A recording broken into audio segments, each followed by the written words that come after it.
If you enjoy watching Common Ground online, please consider making a tax-deductible contribution at lptv.org.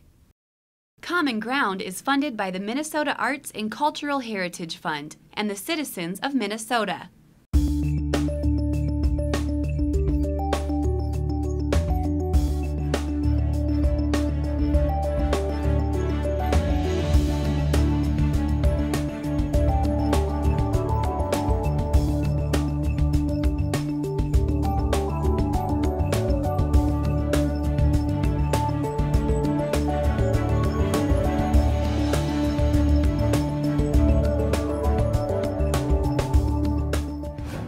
Hi, I'm Rachel Johnson, and thanks for joining us. Tonight on Common Ground, we'll celebrate International Day at Concordia Language Villages near Bemidji. The summer camp draws youth from all over the world, immersing them in foreign languages and cultures. And inspired in part by quilting patterns, Gormley of Backus uses various local and exotic wood to design custom interior doors and unique home decor.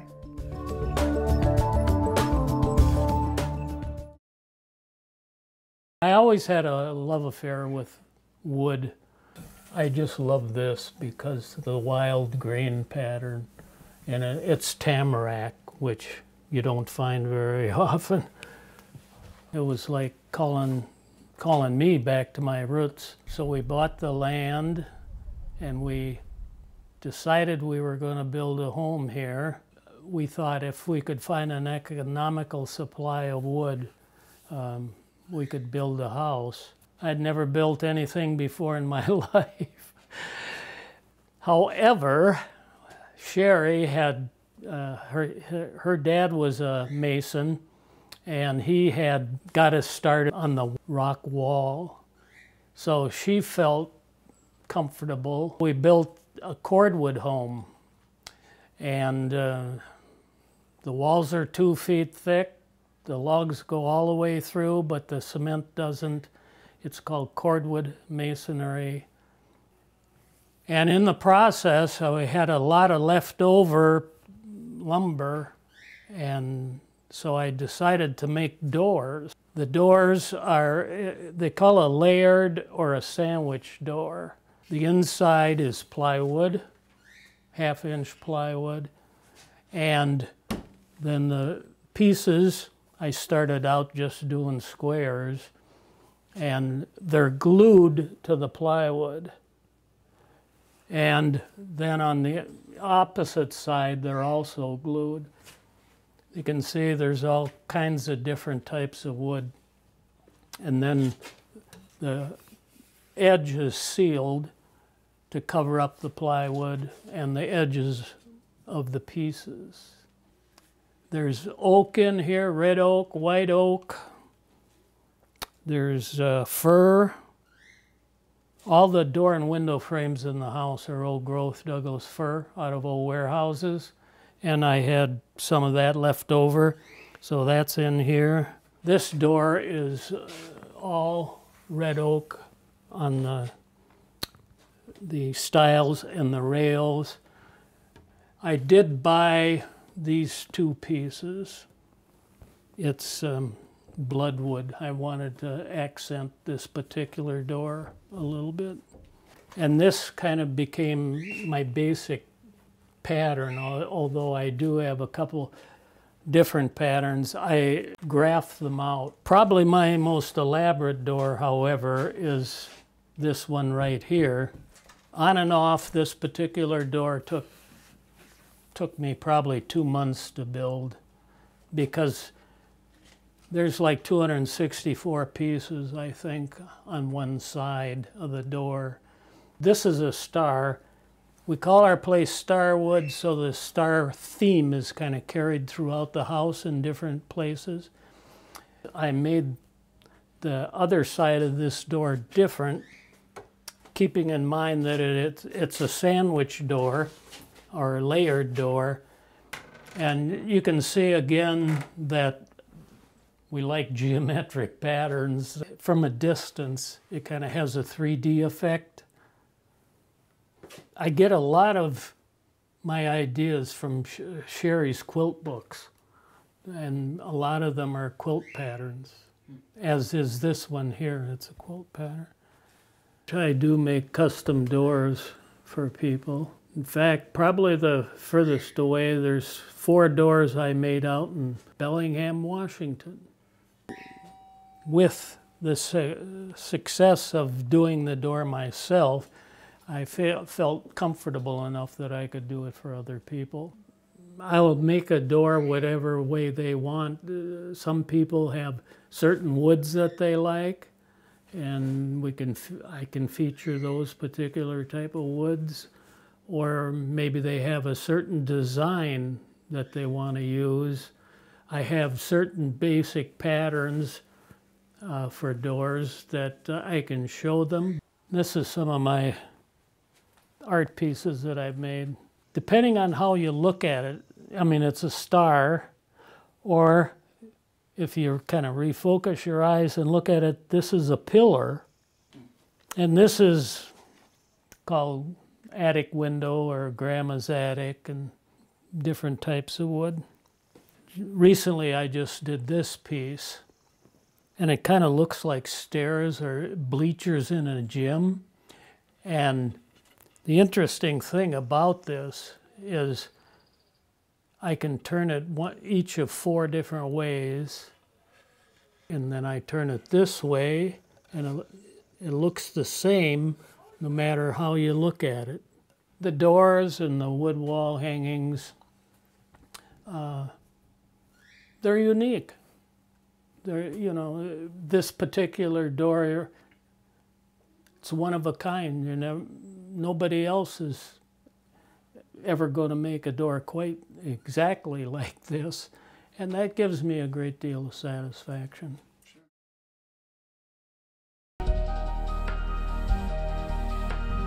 The one thing about Joe's work that I find amazing, at first when you look at it, it looks so simplistic in nature. But then when you sit and really look at it, there's a story within each one of these paintings. I really think he stands as an example of how we can change our lives. No matter what's happened to us, we are in control of our life. And this shows Joe's evolution.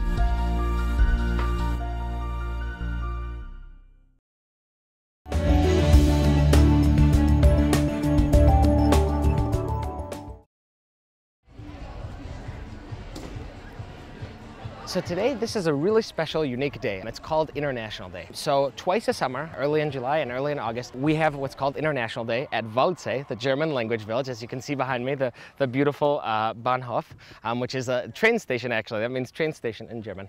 And so what happens is all the villages that are currently in session have gathered and are having like a huge international celebration. So what happens is we have a lot of simulations, like a World Cup soccer tournament. We're doing a chef showdown, like kind of in the style of Iron Chef, an international film festival.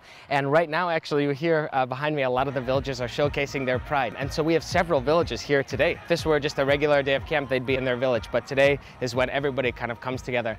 And we focus on a different theme every year. It's really neat to be able to have that community come together twice a summer. My name is Geffen, and I am the village program representative for Concordia Language Villages. So what I do is I market our fabulous programs to basically the whole country and by extension the world. What we do here is a very, very special, unique program. We have language immersion camps in 15 different languages.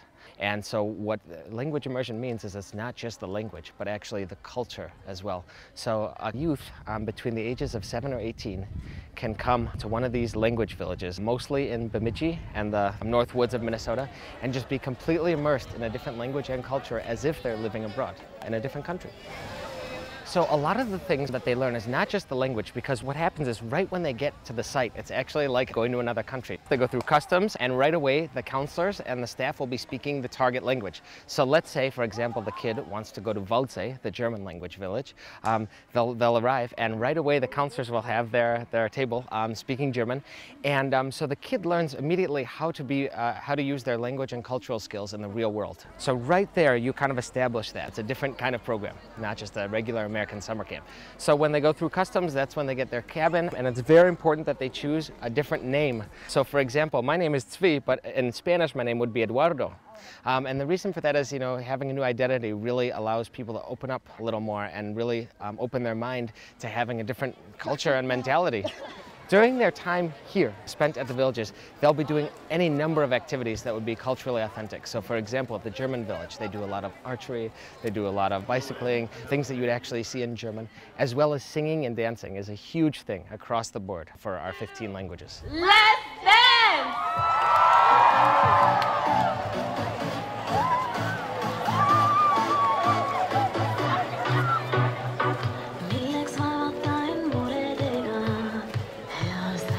International Day is a wonderful celebration of cultures and language, bringing all the language villages that are in session together for a big festival of singing, dancing, cultural games, including an art show from the villagers who participated in the sessions. There's a global summit where the villagers today are discussing minority languages around the world and how they should be treated or protected or not. So that's a big part of it. So it's a full spectrum of academic discussions, as well as some fun and play and food, of course, from around the world.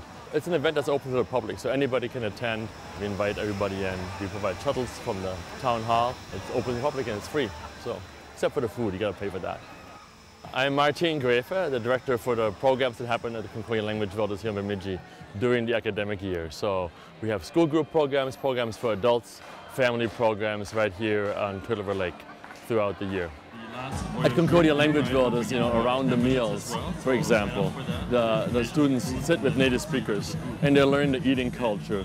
Be it a French meal that might take an hour and a half, 2 hours. Even here with 8, 12-year-olds at Concordia Language Villages, we find ways to make a meal authentically French. So that's all part of that language learning experience at Concordia Language Villages. It's really rich and deep and meaningful and really something you can't get anywhere else. We even say often that going abroad doesn't give you the same sense of the culture if you go with a school group, for example, because here you have one counselor, one teacher for every 4 or 5 students.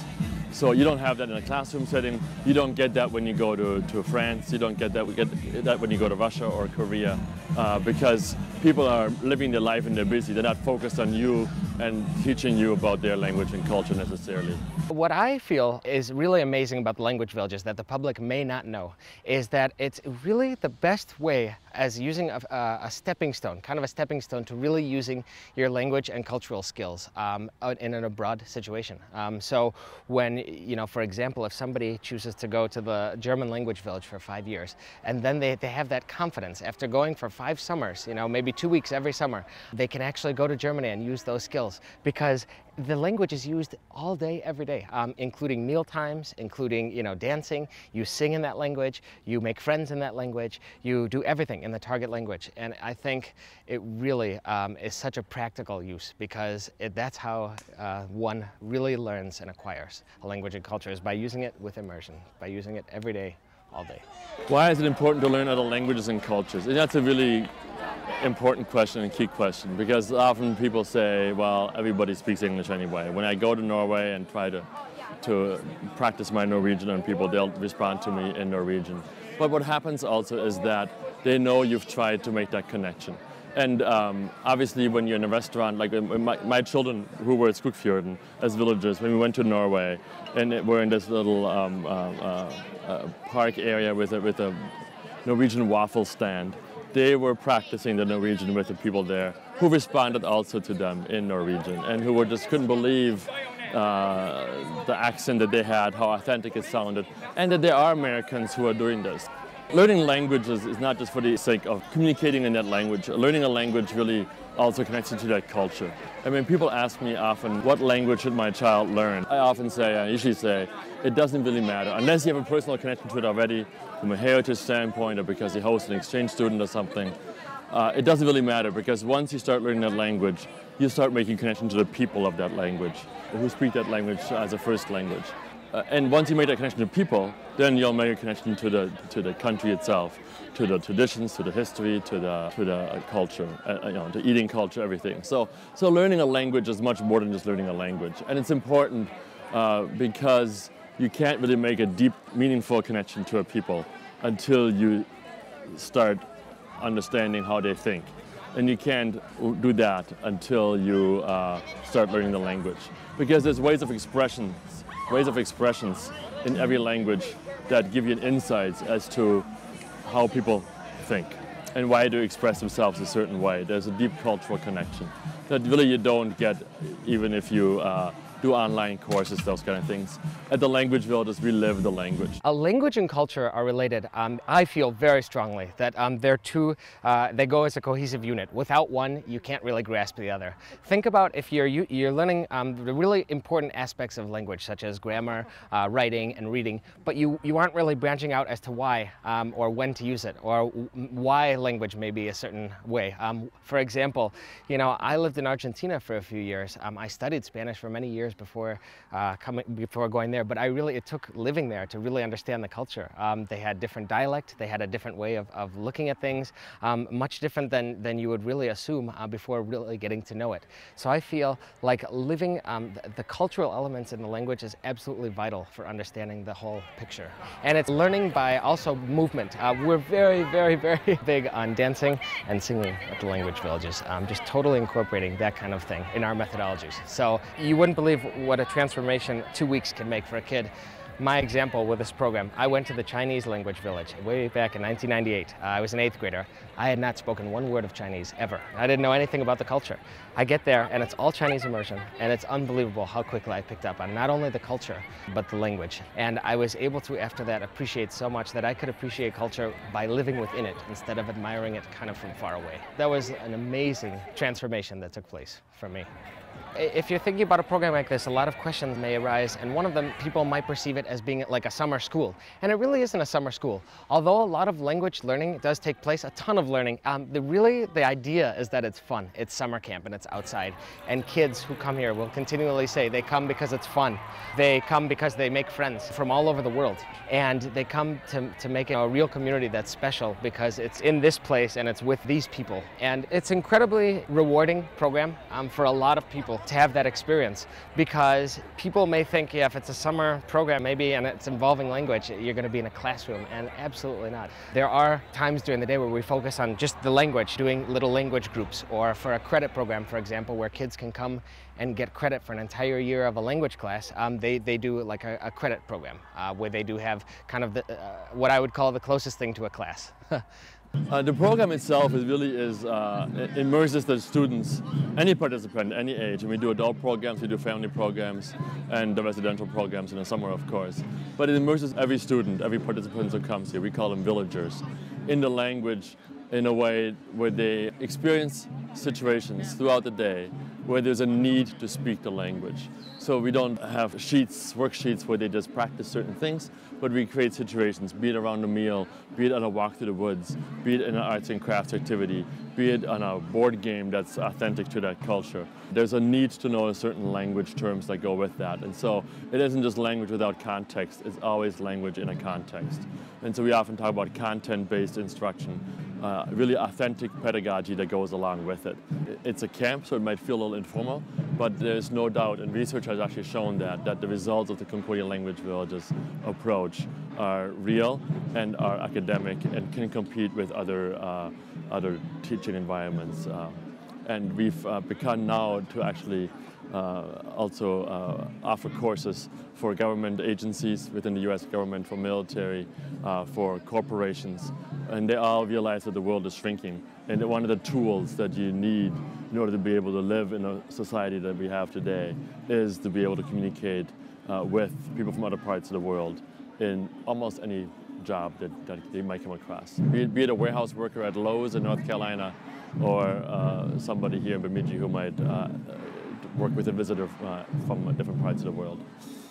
So what this really does for the area of Bemidji, how this helps to promote the Northwoods of Minnesota, is that this is such a unique program that doesn't exist anywhere else in the United States. And yet, tucked away in the Northwoods, you've got these culturally authentic language villages that are here, and people are literally coming from around the world, all 50 states and many, many different countries, including, our staff and several villagers. They come from everywhere, and it really helps the local economy, because a lot of the parents like to come, and the kid will take advantage of day camp. There's an option option not to have it residential, and parents will stay in the local resort and be able to drop off their kids, you know, have the kids out of their hair during the during the day. So the annual economic impact of Concordia Language Villages on the Bemidji community is about $10 million, and that's through payroll, through operational expenses, utilities, telephone, LP gas, at Lucan's, at Target, but it's all, we do again as much locally as we can.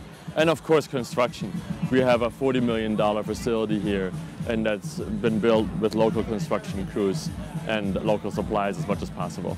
Concordia Language Villages was originally the idea of a professor from Concordia College in Moorhead, Minnesota. His name is Gerard Huckabo, and he was a German professor. Now the famous story is that he was on a fishing trip and he was asking his fellow German professor, how can we make this program where they really feel practical, they really feel like they're living the language, you know, and having it set up for a future where you could actually use it in the different culture and country. And so they came up with this very unique idea. And it took a while to actually get the land grant and everything to purchase this land. So throughout the 60s, it was really a long process of getting the land, the college, with the idea of building these villages around Turtle River Lake. Concordia Language Villages started in 1961, and obviously with some discussions before that. And the founder of Concordia Language Villages was a professor of education at Concordia College in Moorhead at the time, and he had just returned from being a principal of an army-dependent school in Germany. And so as a principal of the school, his whole family was with him in Germany at the time, and he observed how his kids were able to interact with the children in the neighborhood and able to learn the language very easily on the playground, deciding who gets to swing next, who is on a teeter-totter, those kind of things, who is it. And of course for adults, for him and his wife and other adults in the group, it was much more difficult to pick up the language and to make the connection to the German people at the time. So he came back to his role at Concordia, and he had this idea of merging the idea of a camp with the camping tradition that's so strong in the United States with this idea of a language immersion environment. And so the language camps were born, Concordia language camps. When they found the property here on Turtle River Lake, the realtor was actually Alden Kittleson, a local realtor who had grown up in the area, who's very excited about the idea of a second college being part of the Bemidji community. And so the property that he had identified as a top prospect for Concordia College was, or is this property here, was owned by the Batchelders, who run the woolen mills in Bemidji. And so they were very generous in what they were offering as a sales price. They sold over 800 acres for just $50,000, which even in 1966 was a very generous offer and a gift really to Concordia College. And we're very grateful for having built that relationship. And that's probably the beginning of a really strong relationship between Concordia Language Villages and the Bemidji community. That's always been a key part to who we are here in Bemidji, that we keep that connection, that we employ local people throughout the academic year, about 55 people in our food service area, facilities, maintenance area, in the offices, the program development, and so on. So the Bemidji connection is really important to us. We pride ourselves in buying as much as we can locally as well. The generosity of the Batchelders in offering this property for sale for just $50,000 obviously had a huge ripple effect over time. Like I said, we have 55 employees now who are all living in Bemidji, who all contribute to the economy, are in schools, are on church councils, are on township councils, and so on. So there's a lot of involvement in the community just by the people who are employed here. And I think obviously a Concordia Language Village, with the draw that it has from around the world really, brings over 1,000 staff from around the world to us, to Bemidji every year. So a lot of the signatures in the guest book at the Information Center down by Paul and Babe are from people who come to visit Concordia Language Villages, and it's really from all over the world. And so it really brought the world in a way to Bemidji, and in return again we want to bring Bemidji to the world. I mean, there's people around the world who really think of their home in the United States being Bemidji, Minnesota. Even though they live in Korea, they might live in Italy or in Argentina. Bemidji is their home in the United States because of Concordia Language Villages. And because that's really the ripple effect of what the Batchelders in the end accomplished. If they anticipated that or not, I don't know, because the villages were much smaller then, of course. But obviously, we make a big deal out of making sure that our families know that Bemidji woolen mills exist. And I know Bill Batchelder tells me frequently that on a given Saturday morning, there are 70, 80 customers in the store, specifically after picking up their kids at Concordia Language Villages. In addition to the economic impact, I think it's really important to know that as we build the relationship with the community, we've also really focused on making sure that children from Bemidji have access to this program. And about 12 years ago, we started the Bemidji Area Advisory Council, and out of that came the idea of day camps. So we have day camps that run parallel to our regular residential programs. A good number of those children are from Bemidji area families or people visiting as tourists in the Bemidji area, actually. So, and beyond that, we now hold an annual, through this volunteer group, this Bemidji Area Friends of Concordia Language Villages group, we hold an annual essay contest for area 4th and 5th graders. And we invite over 1,500 students every year to participate in the essay contest. We get about 130, 140 responses, and out of those we can sponsor about 15, 16 one-week scholarships, fully paid scholarships, specifically for 4th and 5th graders from Bemidji. We try to pitch it to an early age because the earlier you learn a language, or start learning a language, the better you become at it over time. So Bemidji is, it ties in with what I said earlier about us wanting to be part of the community and making the connection to the Bemidji community, even though we are a globally minded and organization. But Bemidji is really important to us, and we want this to be also a program that appeals to Bemidjiites. We hope you've enjoyed this episode of Common Ground. Thanks for joining us, and we'll see you next week. If you have a segment idea for Common Ground pertaining to North Central Minnesota, contact us at legacy@lptv.org or call us at 218-333-3022. If you enjoyed this episode of Lakeland Public Television's Common Ground, consider making a contribution at lptv.org.